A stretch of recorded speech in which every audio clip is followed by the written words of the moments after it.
อันธรรมยังติราคณาติคาทายโยพนามาเสสัพเพสังขาราอนิจจติยถาปัญญายาปัสสติเมื่อใดบุคคลเห็นด้วยปัญญาว่าสังขารทั้งปวงไม่เที่ยงอาถานิพพินทติทุเกสามะโควิสุทธิยาเมื่อนั้นย่อมเหนื่อยหน่ายในสิ่งที่เป็นทุกข์ที่ตนหลงนั่นแหละเป็นทางแห่งพระนิพพานอันเป็นธรรมหมดจดสัพเพสังขาราทุกขติยถาปัญญายาปัสสติ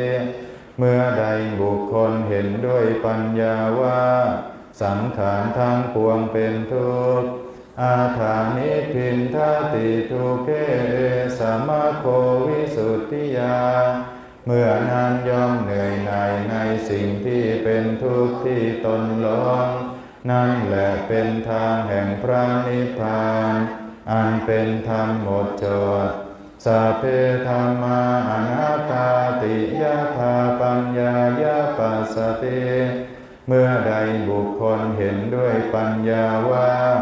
ธรรมทั้งปวงเป็นอนัตตา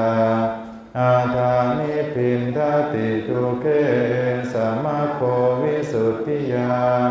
เมื่อนั้นย่อมเหนื่อยหน่ายในสิ่งที่เป็นทุกข์ที่ตนหลงนั่นแหละเป็นทางแห่งพระนิพพานอันเป็นธรรมหมดจด